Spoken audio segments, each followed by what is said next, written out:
Thay mặt cho Hội Thánh cảm ơn tất cả tấm lòng của những người dâng hiến trong cái đợt lễ 18 mùa linh, và những anh chị em đã dâng hiến cho ngày Giáng sinh, những người dâng heo, dâng thời gian, dâng tiền bạc, dâng sức lực, cũng như dâng tất cả mọi điều vì anh em để mà công việc Chúa được tốt ở trong ngày 17, 18 và đặc biệt là ngày 25, cũng như những nơi mà tổ chức cho các em thiếu nhi, cũng như U23 Cho nên một lần nữa tôi thay mặt Hội Thánh Báo Tích Thiên Ái nơi đây nhân lời cảm ơn tất cả quý vị và nguyện xin Đức Chúa Trời là Cha sẽ ban phước cho hãy quý tôi con Chúa cùng ông bà chị em chúng ta sẽ được một sự dư dật trong một năm mới này. Amen. Hội Thánh lời Chúa ở trong tôi biết đoạn 15 câu 16 nói rằng: hỡi anh em yêu dấu của tôi, hãy vững vàng chớ rung động, hãy làm công việc Chúa cách dư dật luôn, vì biết rằng công khó của anh em trong Chúa chẳng phải là vô ích đâu. Công khó của anh em trong Chúa không phải là vô ích đâu. Amen. Cho nên chúng ta thấy những lời làm chứng là anh chị em chúng ta hãy kiên nhẫn, chúng ta sẽ được Chúa ban phước đúng thời điểm Chúa sẽ đổ phước cho chúng ta. Amen. Chúng ta nghe những lời làm chứng đó, tôi cảm ơn Chúa vì lời làm chứng của chị Hai rất là được khích lệ, bởi vì anh chị có tin Chúa, một cái khu vực đó nguyên một xóm không ai tin Chúa cả, tôi có đi đến đó rồi, và anh chị quyết định tin Chúa. Anh chị cũng là cán bộ nữ giao liên hồi xưa, nhưng mà ngày nay chị tin Chúa thì bị bắt bớ rất là nhiều, nhưng mà anh chị rất là trung tín. Chỗ anh chị đi rất là khó, chúng ta thấy rằng là ma quỷ nó luôn luôn chở không cho chúng ta đến với Chúa đâu. Giống như chị nói đó, chị đi qua cái con sông hồi xưa thì không có được đi, bởi vì qua con sông thì phải lần theo cái chiếc phà mà lần tay đó, quý vị biết rồi chứ gì ở quên biết. Thì chị nói là đi qua đó thì chị bị ngã xuống chiều tán sông, nhưng mà không ai kéo lên hết. Nó thật sự cái đấy, bởi vì nhưng mà mình phải hiểu rằng Chúa luôn ở cùng với mình. Amen. Cho nên là không có sao cả, đừng sợ, bởi vì Chúa nói rằng đừng sợ, người ta ở cùng với con. Amen. Cho nên là cảm ơn Chúa, một số anh chị em cũng đã làm chứng có những cái sự khó khăn vượt qua như thế và đã kinh nghiệm được sự chữa lành của Chúa. Tôi khích lệ những người nào đã được rồi thì hãy tấn tới hơn nữa trong sự nhận biết Chúa. Amen. Chúng ta biết rằng một số anh em á, mình biết Chúa giống như các em ở trên thành phố Hồ Chí Minh bị bệnh đó, không biết Chúa là gì cả, nhưng mà Chúa cũng thương xót chữa lành bệnh tật. Chúng ta có amen được đó không? Bởi vì Chúa Ngài yêu chúng ta, giống như là Kinh Thánh nói là Ngài yêu cả thế gian này. Chúng ta là người có tội, Chúa cũng yêu. Thậm chí những người ngoài kia họ chưa biết Chúa nhưng mà Chúa chẳng yêu họ. Rồi Chúa cũng chết hai tội cho họ cũng như chúng ta. Mình đâu có biết Chúa gì đâu, nhưng mà mình đến với Chúa, Chúa cũng chữa lành cho mình. Amen không? Nhưng mà đừng dừng lại đó, anh em phải tìm kiếm Chúa nhiều hơn để biết của Chúa của mình như thế nào, một cách cụ thể, một cách rõ ràng hơn. Amen không? Đừng bao giờ biết Chúa một chút nào đó, Chúa chỉ chữa lành và thôi hết chữa lành rồi không đến với Chúa nữa. Nhưng mà anh chị em ơi, tôi khích lệ năm mới này chúng ta sẽ tìm kiếm Chúa nhiều hơn nữa. Amen. Thì giờ này chúng ta sẽ cầu nguyện mọi người. Chúng ta nhắm mắt lại cầu Chúa ơi, xin Chúa Ngài ban cho con lời của Ngài buổi sáng nay. Chúa xin giàu cho con có sự khôn ngoan để hiểu biết lời của Ngài. Mọi người chúng ta mở miệng để nói với Chúa. Chúng ta cũng cầu nguyện cho cô Vân Linh buổi sáng nay cũng có tâm tình lời của Chúa đến với hành động của Chúa buổi sáng nay. Chúa hoàn toàn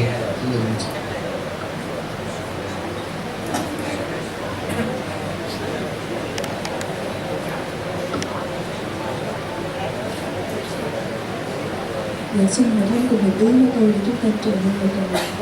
Cho chúng con cảm tạ Ngài, chúng con ngợi khen Cha vì năm 2017 này, Cha cho chúng con đón chào năm mới ngày Chủ nhật đầu năm cũng là ngày 1 tây tháng 1 và chúng con đến với nhà của Ngài. Chúng con chương trình đầu năm ở trong sự tể trị dẫn dắt của Ngài, chơi để qua lời của Ngài trong buổi sáng ngày hôm nay. Thì trong năm mới này chúng con sẽ có sự dẫn dắt của Ngài, sẽ chỉ dẫn qua lời của Ngài cho đời sống của chúng con, để chúng con kinh nghiệm một năm đời sống của chúng con, gia đình chúng con tràn đầy ơn phước của Ngài, đến đổi chúng con trở nên nguồn phước của Ngài cho nhiều người. Chúng con cảm ơn Cha. Chúng con có dân từ giờ này ở trong sự dẫn dắt của Thánh Linh. Xin Thánh Linh đến và đặt để lời của Ngài trên môi miệng của con, cũng như mở tâm, mở trí, tấm lòng của ông bà chị em của chúng con, để lời của Ngài đi sâu vào trong tấm lòng của chúng con và sẽ ở cùng với chúng con luôn luôn, hướng dẫn mọi đường đi nước bước của chúng con, để chúng con gặt hái được một năm đầy ơn và kết quả của Ngài. Chúng con cảm tạ ơn Cha và chúng con hiệp nhất trong sự cầu nguyện. Nhân danh Chúa Giêsu Christ. Amen. Dạ, xin cảm ơn Chúa vì Chúa cho hôm nay là một ngày Chủ nhật rất là được phước hạnh. Và Chủ nhật đầu năm 2017, trước khi học lời Chúa thì tôi xin gửi lời chúc bình an của Chúa đến tất cả cô chú và chị em. Dạ, cảm ơn Chúa.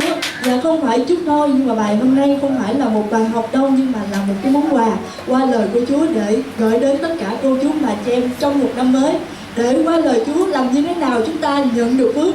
Người ở thế gian thì họ chúc như thế này là họ chúc mừng năm mới đó, thì là chúc cho được phước này phước kia họ chúc, nhưng mà họ chờ cái phước đó có thể là nó may mắn nó rớt chúng mình. Nhưng mà mình là con cái Chúa, Chúa cho mình ở trong lời của Chúa để có những cái chìa khóa mở ra cái phước hạnh của Chúa cho đời sống của mình. Amen không ạ? Và mình là con cái của Chúa rồi, khi mà Chúa ban cho mình được phước để làm gì? Để mình trở nên một phước của Chúa từ đời sống của mình lan ra cho nhiều người. Amen không cô chú? Và hôm nay tôi xin cùng với cô chú để chúng ta tìm hiểu 4 cái chìa khóa mà mở ra. Thứ nhất là để phước hạnh của Chúa đến trên đời sống của mình, rồi từ đời sống của mình phước của Chúa lan ra. Và cô chú có 4 chữ lành. Thứ nhất, cô chú thấy là ở trên bảng này, thứ nhất là nói lời lành. Và chúng ta lặp lại nói lời lành. Và chúng ta lớn tiếng lên, nói lời lành. Và thứ hai là làm việc lành. Thứ ba là giảng tin lành. Thứ tư là cầu nguyện chữa lành. Dạ, dễ nhớ không ạ? Và bây giờ chúng ta nhắm mắt lại, chúng ta thử nhẩm lại. Thứ nhất là thứ hai là, thứ ba là, thứ tư là. Amen. Vậy bây giờ chúng ta tìm hiểu nói lời lành là nói như thế nào. Và chúng ta đồng hướng về màn hình, và bây giờ này chúng ta công bố lời của Chúa để xem lời của Chúa dạy về lời lành là lời như thế nào, và tại sao chúng ta cần phải nói lời lành, và nói là nói như thế nào. Amen không cô chú? Rồi chúng ta cùng hướng về màn hình và chúng ta cùng đọc lớn với nhau Châm ngôn đoạn 12 câu 14a. 14 luôn câu 14 chứ không phải là 14a. Và chúng ta lớn tiếng lên 1, 2, 3. Một người sẽ được đầy tràn phước hạnh nhờ tất cả của mọi người, và mọi người sẽ được báo trả tùy theo công việc tay mình đã làm. Thi Thiên 109 câu số 17, 2, 3. Nói về sự nguyện của độ trên đầu nó không nên chuốc phước cùng xa xa nó. Amen. Ở trong lời Chúa, ở đây đầu tiên chúng ta đi vào trong Châm ngôn đoạn 12 câu số 14. Lời Chúa nói gì? Lời Chúa nói là một người sẽ được đầy tràn phước hạnh nhờ kết quả của môi miệng mình. Lời Chúa nói là một người sẽ được đầy tràn phước hạnh nhờ kết quả của môi miệng mình. Dạ cô chú, một người được đầy tràn phước hạnh nhờ kết quả của môi miệng mình. Dạ, trong điều này chúng ta thấy điều gì ạ? Có nghĩa là bây giờ cái miệng của mình nó quyết định đời sống của mình có được phước của Chúa hay là không. Amen không cô chú? Và Chúa nói là một người sẽ được đầy tràn phước hạnh, không phải là một chút xíu phước, không phải là một chút sự chữa lành, một chút sự chu cấp, nhưng mà Chúa nói là đầy tràn phước hạnh, có nghĩa là đủ thứ phước hết, không những ít thôi nhưng mà đầy tới nỗi là phải tràn ra xung quanh nữa. Và Chúa dạy chúng ta là môi miệng của chúng ta là một cái cửa ngõ, một cái chìa khóa. Nếu mà lời nói từ môi miệng chúng ta nói ra cái sự rủa xả thì nó đem cái sự rủa xả đến cho cái người khác, và chính đời sống chúng ta cũng bị cái sự rủa xả. Nhưng từ môi miệng này để Chúa sử dụng, Chúa dạy dỗ môi miệng của chúng ta nói những lời lành. Bây giờ nói lời lành là như thế nào? Bây giờ cô chú mình tra xét lại xem ở trong gia đình của mình đó, khi mà mình dạy dỗ con cái của mình, con cháu của mình, mà con cháu của mình có cái điều gì đó nó làm không có đẹp lòng cô chú, thì bình thường cô chú này la như thế nào?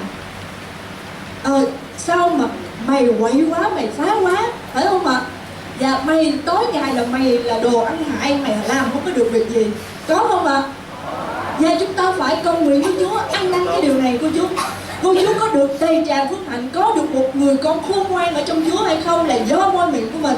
Amen không cô chú? Thay vì mình đem cái sự rủa xả đến con cái của mình, nếu mà con của mình chưa ngoan thì mình nói Chúa ơi, con công bố con của con sẽ là đứa con ngoan mà, được không cô chú? Và mình khai phóng cái lời nói lành đó để Chúa là làm việc trên đời sống của người thân của mình. Rồi ví dụ như cô chú có chồng, các chú rất là thích bia, rất là thích rượu và thường xuyên đi nhậu nhẹt. Thay vì về cô chú cô chú bực bội và nói những cái lời mà mình làm buồn lòng, bây giờ cô chú hãy nói với Chúa ơi, con công bố rằng chồng của con là một người mà rất là yêu mến Chúa, kính sợ Chúa, không có một giọt bia, giọt rượu nào đến ở trên chồng của con. Đúng không cô chú? Và cô chú tin cái điều mình nói Chúa đãi cho mình. Chúa nói là môi miệng của mình là một cái nguồn phước. Khi mà mình để lời tích cực được gieo ra thì mình sẽ gặt hái được cái sự phước hạnh đó. Muốn có được một người con yêu mến Chúa thì mình hãy đến với Chúa trong sự cầu nguyện mà mình công bố lời lành, lời chúc phước ở trên đời sống của con mình. Và ở trong Thi Thiên 109 câu số 17, lời Chúa nói đây là một cái, cô chú hình dung, cô chú có biết cái cục 500 không? Cô chú tưởng tượng cái miệng mình là cái cục 500, mình nói một cái điều dữ, bắt đầu nói cái sự rủa xả ra thì những cái điều xấu, những cái sự rủa xả bắt đầu nó bị hút đến ở trên đời sống của mình. Và nhưng mà khi mình nói một cái lời lành ra thì tự nhiên phước hạnh của Chúa bắt đầu được hút đến ở trên đời sống của mình. Amen không cô chú? Đây là cái câu Thi Thiên 109, lời Chúa nói là nó ưa sự nguyền rủa đổ ở trên đầu của nó. Và ở đây là cô chú, nhiều khi đó ở trong cái cách cư xử, cái cách sống cũ của chúng ta có điều gì bất hòa với người lân cận của mình, có thể là từ trong gia đình đến hàng xóm láng giềng, thì mình đem cái sự tức giận đó trút qua cái lời nói, mình rủa xả, mình nói những cái lời nói mà có cái tính chất là làm cái điều xấu, bởi vì mình ghét qua mình nên nói cho xui tới nơi luôn, chua xui mà tới cái người đó không ngóc đầu lên được. Mình rủa những cái lời mà rất là cay nghiệt, nhưng mà vô tình đó cô chú không biết cái quy luật ở trong Chúa. Chúa nói là mình ưa cái sự rủa xả thì sự rủa xả sẽ đổ trên đầu của mình, phải không cô chú? Và thay vì mình tức giận ai, đó là cái lối sống cũ, mình rủa xả người ta, nhưng mà bây giờ ai chọc cho cô chú tức giận, cô chú là con cái của Chúa rồi, mình nhân danh Chúa, mình công bố tha thứ, được không cô chú? Không tha thứ được cũng nói Chúa ơi con nhân danh Chúa, bởi vì mình kính sợ Chúa. Chúa nói là mình tha thứ người ta thể nào, Chúa sẽ tha thứ cho mình thể ấy. Rồi bởi vì mình kính sợ Chúa, mình quyết định mình tha thứ cho người này, nhưng mà trong lòng mình chưa tha thứ được, cô chú an tâm để công bố tha thứ và mình nói với Chúa, Chúa ơi giúp đỡ, không những con tha thứ cho người này mà con còn yêu thương người này nữa. Dạ được không cô chú? Dạ có khó mà. Tôn giáo thì kêu là cố gắng lên, tôn giáo kêu chúng ta là cố gắng làm việc lành lên, công lên bằng cái sức của mình. Nhưng mà Chúa nói điều gì? Chúa nói là điều gì mà chúng ta quá sức của mình thì nhờ cậy sức Chúa đi, Chúa giúp đỡ cho. Chúa là tình yêu thương, chúng ta cần tình yêu thương, chúng ta nói đi, Chúa tuôn đổ tình yêu thương qua cho chúng ta, đâu có việc gì khó.